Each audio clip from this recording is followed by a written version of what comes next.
What if the Apostle Paul, the same Paul who wrote nearly half of the New Testament, traveled to the distant shores of Britain in the 1st century and left behind profound teachings? Today, we're diving into one of the most intriguing documents in early Christian history, the triads of St. Paul. These aren't typical biblical verses. They're structured in groups of 3, following ancient Celtic tradition. The question that has haunted scholars for centuries: did Paul really visit Britain, and are these teachings authentically his? I'm your host Alan, and welcome. We're about to explore a mystery that bridges the Mediterranean cradle of Christianity and the misty, mysterious land of ancient Britain. Welcome to Uncovered Biblical History and Traditions, the channel dedicated to lost stories of the biblical past. Discover stories of pre-Christian historical roots, biblical legends, lost church history, and forgotten historical characters of faith. It is very helpful if you hit the like, subscribe, and share. Help build my channel, and let's take a look together into these uncovered forgotten tales. For most of us, Paul's story is firmly rooted in the Mediterranean world: Turkey, Greece, Italy. But there's fascinating historical evidence suggesting otherwise. The document we're examining mentions the Pauline manuscript, an ancient text at Merton College, Oxford, containing letters between St. Paul and Seneca, the famous Roman philosopher. These letters allegedly reference Paul's residence in Siluria, an ancient kingdom in what is now South Wales. Bishop Burgess boldly stated, "Of Paul's journey to Britain we have as satisfactory proof as any historical question can demand." That's remarkable, but let's examine what these triads actually say, because whether Paul wrote them or not, they contain wisdom that has resonated through centuries. The triads follow a distinctly Celtic pattern, organizing wisdom into groups of 3, the hallmark of bardic tradition. Yet the content is unmistakably Christian. The first triad classifies humanity. There are 3 sorts of men: the man of God, who renders good for evil; the man of men, who renders good for good and evil for evil; and the man of the devil, who renders evil for good. This is practical philosophy. The man of God represents the highest ideal, absorbing injury and responding with kindness, echoing Jesus' teaching to love your enemies. The man of men represents most of us, operating on reciprocity. But the man of the devil repays good with evil, behavior characterized as literally demonic. The second triad identifies what delights God. 3 kinds of men are the delights of God: the meek, the lovers of peace, the lovers of mercy. Notice how the triad format makes it memorable, portable. In an age before printing, wisdom had to be packaged in ways the mind could easily grasp. The number 3, across cultures, has always been sacred. The third triad. There are 3 marks of the children of God: gentle deportment, a pure conscience, patient suffering of injuries. Not just what delights God, but what marks someone as belonging to God's family.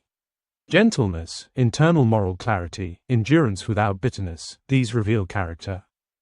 The fourth triad outlines our obligations. There are 3 chief duties demanded by God: justice to every man, love, humility. A complete ethical framework in 5 words. Justice ensures fairness, love provides warmth that justice alone cannot supply, and humility prevents the arrogance that corrupts both. The 5th triad goes somewhere mystical. In 3 places will be found the most of God, where he is mostly sought, where he is mostly loved, where there is least of self. God isn't found in grand cathedrals, but where he's genuinely sought, authentically loved, and where human ego has diminished. That last phrase cuts to the heart of spiritual practice. The self, with its endless demands, obscures the divine. The 6th triad offers promises. There are 3 things following faith in God: a conscience at peace, union with heaven, what is necessary for life. Not wealth or fame, but peace of conscience, spiritual connection, and provision for basic needs. The 7th is perhaps most radical. 3 ways a Christian punishes an enemy: by forgiving him, by not divulging his wickedness, by doing him all the good in his power. Spiritual judo. The punishment is overwhelming grace, forgiveness, discretion, and active goodwill. It completely disarms the expected pattern of revenge. The remaining triads outline Christian considerations and proper approach to material things. The 3 chief considerations of a Christian: lest he should displease God, lest he should be stumbling block to man, lest his love to all that is good should wax cold. The three luxuries of a Christian feast: what God has prepared, what can be obtained with justice to all, what love to all may venture to use. These aren't rules, they're invitations to a completely different way of thinking about life. The final triad is particularly touching. 3 persons have the claims and privileges of brothers and sisters: the widow, the orphan, the stranger. In the ancient world, these 3 represented the most vulnerable. This triad calls the community to recognize them not as charity cases, but as family with claims, privileges, and rights. Now, the question of authenticity. Did Paul write these? Our source says preservation is due to the core of Ilid, with Ilid identified as the man of Israel, who was chief architect and chief priest, suggesting a Jewish-Christian connection in ancient Britain. The Paulian manuscript at Merton College adds intrigue. Scholars debate the Paul-Seneca letters, most dismiss them as later forgeries, possibly 4th century. But others argue elements could be genuine or preserve authentic traditions. The Siluria reference is particularly puzzling. Siluria was real, a Welsh kingdom that fiercely resisted Rome. Why invent a story about Paul visiting such a remote, resistant region? Bishop Fergus's confident assertion is tantalizing but frustrating. What proof was he referencing? Were there other documents, now lost? Oral traditions in Welsh churches? Here's what we know. Early Christian tradition spoke of Paul's intention to travel to the ends of the earth, and specifically to Spain. Britain, to Romans, was even further west, truly at the world's edge. By the 3rd century, British bishops attended continental church councils. Where did this Christian community originate? The triadic form is genuinely puzzling if these are simply forgeries. Why would a medieval forger structure Pauline wisdom in distinctly Celtic format? It's like writing a Confucian document as haikus. It doesn't make sense unless there's authentic cross-cultural transmission. However, the content, while beautiful, contains nothing that couldn't have been compiled by a thoughtful Christian writer familiar with Paul's letters and the Gospels. There's no smoking gun. So where does that leave us? Perhaps authorship isn't most important. These triads represent something remarkable, an early attempt to translate Christianity's radical message into a form resonating with Celtic culture. Whether Paul himself did this during a British visit, or whether later Christian teachers did it in his name and spirit, the result speaks across centuries with clarity and power. The wisdom isn't dated. Read these triads again and ask, how do I respond to those who wrong me? Am I marked by gentleness and patience? What are my chief duties? Where am I seeking God? These questions remain as relevant today as 2,000 years ago. The triads of St. Paul remain a beautiful, challenging enigma. They remind us that the early Christian world was far more complex, diverse, and geographically expansive than we sometimes imagine. Did Paul walk the hills of Wales? Did he share Christ's message with druids and bards in forms they could remember? We have these triads, preserved through centuries, inviting us into a way of life marked by love, justice, humility, and grace. Thank you for joining me today. Until next time, keep seeking, keep questioning, and keep growing. If you would like further context and the rest of the story, check out previous videos and future videos. If you would like more information where to research this subject, pause this image and look into these resources or find resources in description. If you have book sources or links of your own on this subject, please share in comments or email me.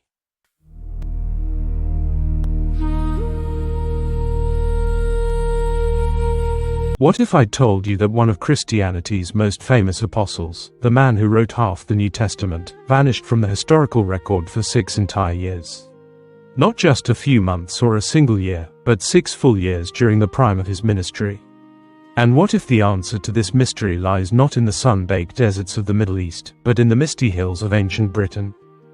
I am your host Alan, and this is the extraordinary story of St. Paul's lost years, and it's far stranger and more compelling than most people realize. When you read through the book of Acts and Paul's epistles, something peculiar emerges. After Paul arrives in Rome, there are gaps, significant, unexplained gaps in the timeline. For a man whose movements were otherwise meticulously documented, whose letters provide us with itineraries and travel plans, these silences are deafening. 6 years, to be precise. 6 years where one of history's most important religious figures simply disappears from the pages of Scripture. Where was he? What was he doing? And why did the biblical writers leave this chapter of his life unrecorded?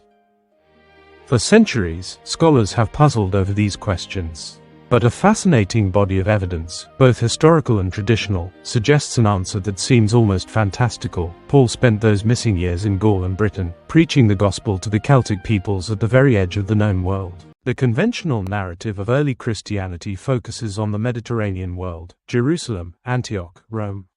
These were the centers of civilization, the hubs of the Roman Empire. But what if Christianity's reach extended far beyond what we've been taught?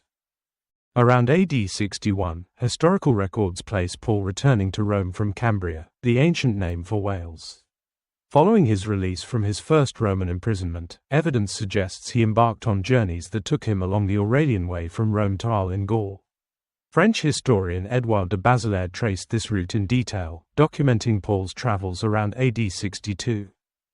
Paul didn't travel alone. With him were companions whose names appear in his epistles: Trophimus, who had been part of an earlier missionary band, and Crescens, whom Paul sent to Vienne. Crescens would go on to found the church at Mayence, modern-day Mainz, Germany, and become its first bishop. Intriguingly, Paul's letters reference leaving a sick disciple behind in Gaul, providing scriptural corroboration for his presence in the region. But it's what happened in Britain that truly captures the imagination. Listen to what the Reverend R. W. Morgan wrote about this period. There are 6 years of St. Paul's life to be accounted for, between his liberation from his first imprisonment and his martyrdom at Aquae Salviae in the Ostian Road, near Rome. Part certainly, the greater part perhaps, of this period was spent in Britain, in Siluria or Cambria, beyond the bounds of the Roman Empire, and hence the silence of the Greek and Latin writers upon it. This is the key insight. Paul was operating outside the boundaries of Roman jurisdiction. He was in Siluria, a region in southern Wales, and throughout Cambria, lands that lay beyond the reach of Roman historians. The Greek and Latin writers who documented so much of the ancient world had no access to events unfolding in these distant Celtic territories. The silence in the historical record wasn't because nothing was happening, it was because it was happening beyond the horizon of Roman civilization. Think about the audacity of this mission. Paul, a Roman citizen who could have remained comfortably within the empire's protected boundaries, instead ventured into tribal Britain. This wasn't the Romanized Britain of cities and villas that would emerge centuries later. This was the Britain of warrior tribes, of druids, of people the Romans considered barbarians.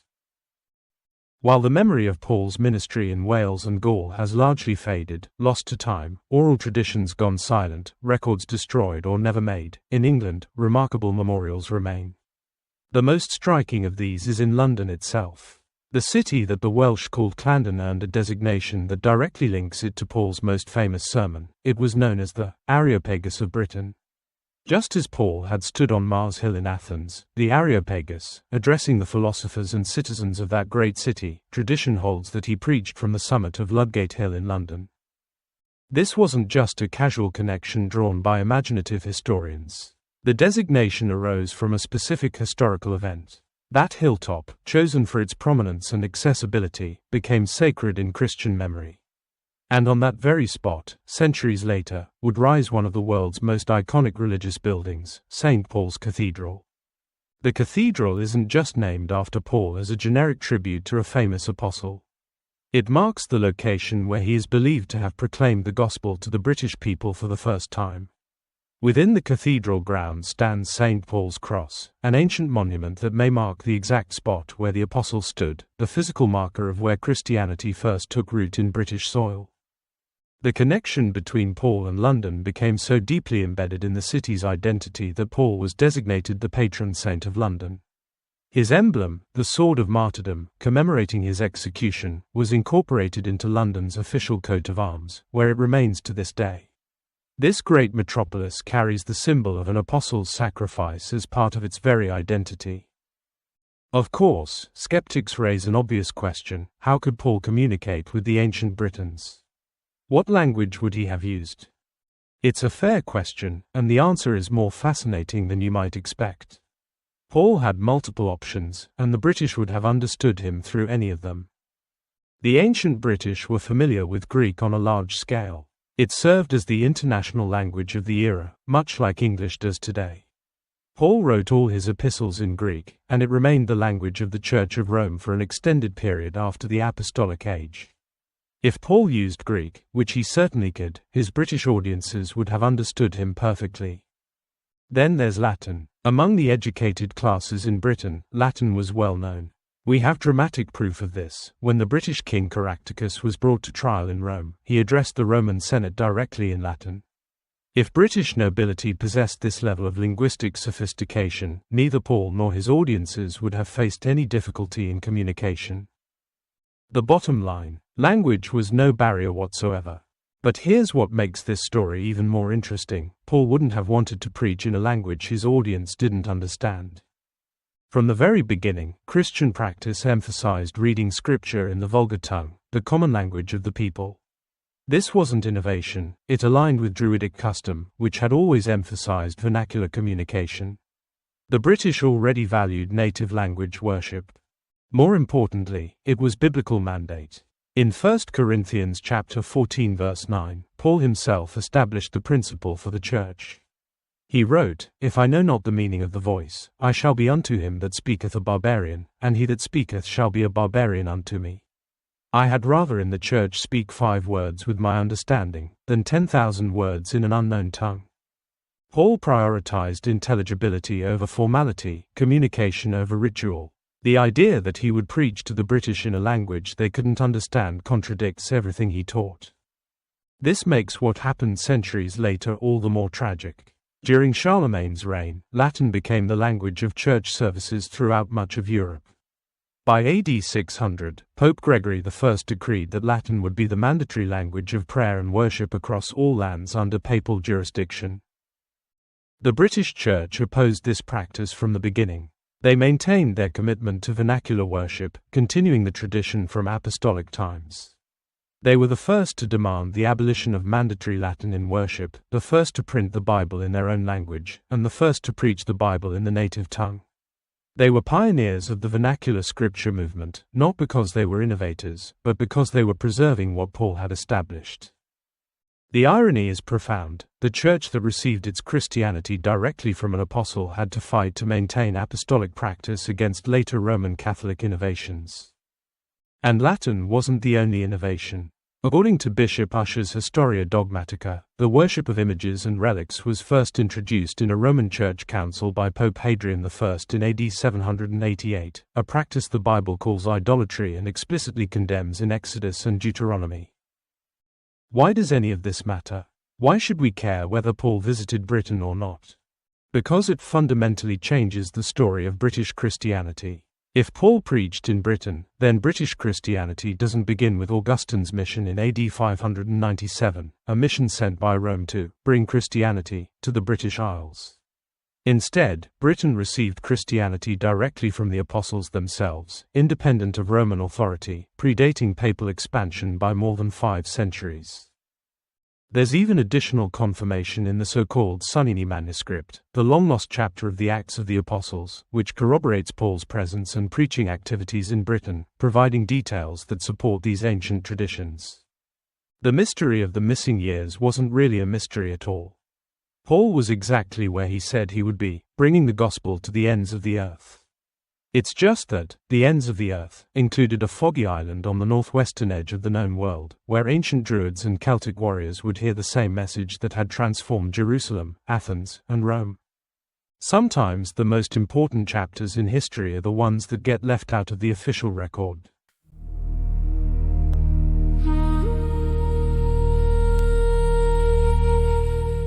What if everything you thought you knew about the Apostle Paul was incomplete?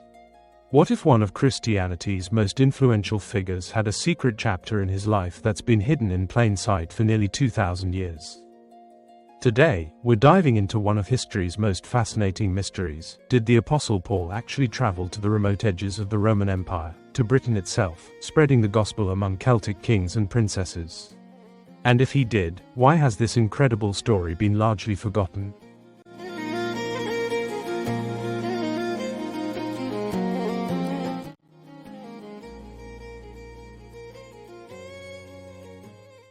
Imagine this, it's the 1st century AD. The Roman Empire stretches across the known world, but its northernmost frontier, Britain, remains a wild, mysterious place of fog-shrouded islands and fierce Celtic warriors. Most Romans consider it the literal edge of civilization. Yet according to compelling evidence, this is exactly where one of Christianity's greatest missionaries chose to plant the seeds of faith. The traditional narrative tells us that Paul spent his final years in Rome, eventually meeting his martyrdom there. But what if that's only part of the story? What if Paul embarked on the most daring missionary journey of his career, to what ancient writers called the extremity of the West? Our story begins on the sun-drenched island of Malta, where Paul's shipwreck is still commemorated today. In Valletta stands the magnificent church of St. Paul Shipwrecked, erected to honor Paul's miraculous rescue from the sea. This serves as a tangible reminder that Paul's travels took him to the very edges of the Roman world. But Malta was just the beginning. According to historical accounts, Paul's most ambitious journey lay ahead, to the mysterious islands that the Romans simply called the extremity of the West. Here's where our story takes a remarkable turn. In the misty highlands of what we now call Wales, then known as Cambria, lived Princess Iogine, part of the powerful Silurian family, descendants of the legendary warrior King Caractacus who had fought against Roman invasion. But here's the fascinating twist. Instead of resisting this particular Roman visitor, Princess Iogine and her relatives became Paul's most crucial allies. Historical records suggest that without the vigorous support, Paul's mission would have completely failed.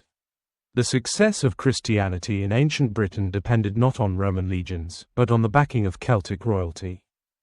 The influence of Iogine and the Silurian family was nothing short of magnificent, according to historical accounts. Their support created what one historian called a profound influence in the promotion of Christianity in Wales. But Iogine and her family weren't newcomers to Christianity. They had already been converted and baptized by Joseph of Arimathea, the wealthy disciple who had provided Jesus with his tomb. Joseph had arrived in Britain years earlier, establishing the Mother Church at Avalon, the legendary Glastonbury. This creates a fascinating dynamic, Paul arriving in a land where Christianity had already taken root through an entirely different channel. The local people maintained unwavering allegiance to Joseph or the Mother Church at Avalon. As one account puts it with striking directness, they could not or would not accept that which came from Rome. Here was a Christianity that predated Roman authority, a faith that had grown from British soil. Yet remarkably, this didn't create conflict with Paul's mission. Instead, it created a unique synthesis. Perhaps the most touching aspect of Paul's British sojourn involves his personal relationships with the royal family. Historical accounts speak of Paul's evident love for the children of Caractacus and the children of Claudia. But his strongest bond was with young Linus, a relationship so profound that it was preserved in one of history's most remarkable artifacts. Deep in the Vatican Museum today sits an extraordinary relic, a glass medallion depicting the faces of both Paul and Linus, created as a contemporary portrait during those drama-packed years. This isn't some later artistic interpretation, it's a 1st century testimony to their undying friendship and close association. Imagine looking into the actual faces of these two men whose friendship bridged cultures and continents. Linus, the young British royal who would later become Bishop of Rome, the Pope himself, and Paul, the tent-maker from Tarsus who carried the gospel to the ends of the earth. Now, you might be thinking, where's the hard evidence? That's where our story becomes truly compelling, because we have eyewitness testimony from someone who knew Paul personally. Saint Clement of Rome was one of the original Bethany band who had lived at Avalon with Joseph of Arimathea himself. He knew Paul intimately, long before Clement would succeed his beloved friend Linus as Bishop of Rome. In other words, he was there. Here's what Clement wrote about Paul's final years. Paul, also, having 7 times worn chains, and been hunted and stoned, received the prize of such endurance. For he was the herald of the gospel in the West as well as in the East, and enjoyed the illustrious reputation of the faith in teaching the whole world to be righteous. And after he had been in the extremity of the West, he suffered martyrdom before the sovereigns of mankind, and thus delivered from this world, he went to his holy place, the most brilliant example of steadfastness that we possess. Notice that phrase, the extremity of the West. This was the specific term used by Roman writers to refer to Britain. Clement is telling us that Paul reached the furthest western edge of the known world before his final martyrdom. Clement wasn't alone. The evidence for Paul's British mission comes from a remarkable chorus of early church authorities.